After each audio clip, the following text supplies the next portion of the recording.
मैं डॉक्टर अनिल उपाध्याय, सह आचार्य व्यवसाय प्रशासन, सम्राट पृथ्वीराज चौहान राजकीय महाविद्यालय अजमेर।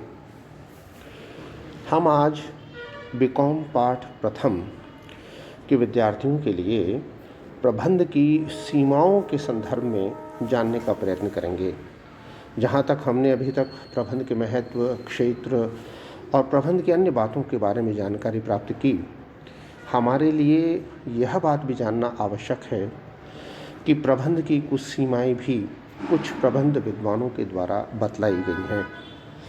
ये हम अध्ययन की दृष्टि से ज़्यादा देख रहे हैं, क्योंकि व्यवहार में प्रबंध की सीमाओं का इतना बड़ा महत्व नहीं है।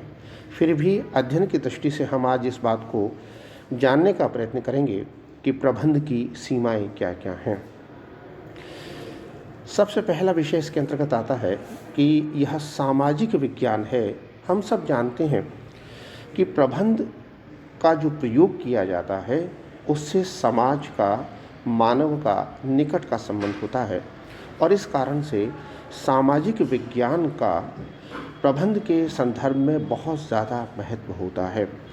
इसलिए इस बात का भी ध्यान रखा जाना बहुत आवश्यक होता है कि प्रबंध एक सामाजिक विज्ञान है और इस आधार पर प्रबंध की सीमा बनती है, क्योंकि जो सामाजिकता है, सामाजिक जो हमारे संस्कार हैं और जो रूपरेखा व्यक्तियों की होती है, व्यक्तिगत रूप से जो उनका सोच है, वह भी प्रबंध की सीमा में सम्मिलित हो जाता है। संस्कृति और विकास की अवस्था में अंतर, हम सब इस बात को भी जानते हैं कि प्रत्येक राष्ट्र की संस्कृति भिन्न भिन्न होती है और विकास की अवस्था में भी अंतर पाया जाता है। कुछ राष्ट्र बहुत अधिक विकसित हैं, जहाँ कुछ विकासशील राष्ट्र हैं और कुछ अल्प विकसित राष्ट्र हैं, और इस कारण से इन स्थितियों के कारण प्रबंध की सीमा बन जाती है कि भिन्न भिन्न संस्कृतियों में प्रबंध का प्रयोग भिन्न भिन्न तरीके से करना आवश्यक होता है। इसी प्रकार से प्रत्येक देश की जो विकास की स्थिति है उसके अनुसार भी प्रबंध का प्रयोग करना होता है।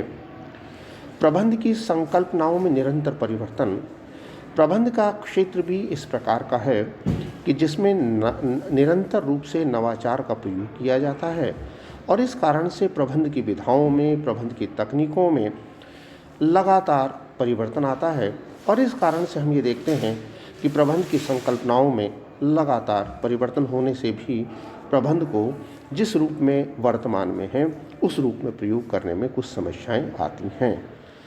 प्रबंध की जटिलताओं में वृद्धि, वर्तमान समय में हम इस बात को अच्छी तरह से जानते हैं कि कई प्रकार की सांख्यिकीय, गणितीय और अन्य प्रकार की विधाओं की भी प्रयोग प्रबंध के क्षेत्र में किया जाने लगा है, और इस कारण से प्रबंध की जटिलताओं में भी वृद्धि होती जा रही है। इस कारण से ये भी एक प्रबंध की एक सीमा बन जाती है। व्यावसायिक संगठनों में असमानताएं भी पाई जाती हैं। हम सब जानते हैं कि वर्तमान समय में बड़े स्तर पर व्यवसाय किया जाता है। कुछ अंतर्राष्ट्रीय व्यापार की स्थिति वाले होते हैं, कुछ स्थानीय आवश्यकताओं की पूर्ति के होते हैं, कुछ राज्य की सीमाओं के भीतर होते हैं, कुछ अंतर्राज्यीय सीमाओं के भीतर होते हैं, और इस प्रकार उनके व्यावसायिक संगठनों में अंतर पाया जाता है, और इस कारण से प्रबंध वहाँ पर भी समान रूप से लागू नहीं हो पाता। मानवीय व्यवहार से संबंधित होने के कारण भी प्रबंध की अपनी एक सीमाएं हैं, क्योंकि प्रत्येक व्यवहार का एक अपना अलग व्यक्तित्व होता है। अलग व्यक्तित्व होने के कारण उसका व्यवहार करने का तरीका, उसकी सोच का तरीका भी भिन्न होता है, और इस कारण से यह भी एक प्रबंध की सीमा है। प्रबंध आर्थिक उद्देश्यों से भी प्रभावित होता है। हम इस बात को अच्छी तरह से जानते हैं कि सबसे बड़ा महत्व हर व्यक्ति आर्थिक उद्देश्यों से रखता है, और इस कारण से जहां आर्थिक उद्देश्य आते हैं वहां पर प्रबंध की एक सीमा बन जाती है। प्रबंध कई बार अधिनायकवादी विचारधारा के रूप में भी सामने आता है, तो कई प्रबंधक इस बात से सोचते हैं कि जो उनके द्वारा एक बार निर्णय ले लिया गया, चाहे वो सही हो चाहे गलत, लेकिन वो एक सही विचारधारा है, और इस कारण से यह भी एक प्रबंध की सीमा बन जाती है। नियंत्रण क्षमता के मापदंड का अभाव, हम सब इस बात को भी अच्छी तरह से जानते हैं कि प्रबंध की एक ये भी सीमा है कि एक प्रबंध एक निर्धारित सीमा तक ही नियंत्रण कर सकता है। और इस कारण से नियंत्रण की सीमा होने के कारण हम सब इस बात को अच्छी तरह से जानते हैं कि प्रबंध सभी जगह पर सभी प्रकार के स्थितियों में एक समान लागू नहीं हो सकता। प्रबंध के कारण विशेष रूप से सरकारी क्षेत्र में जहाँ प्रबंध होता है उससे नौकरशाही को भी प्रोत्साहन मिलता है, तो यह भी एक प्रबंध की एक सीमा बन जाती है।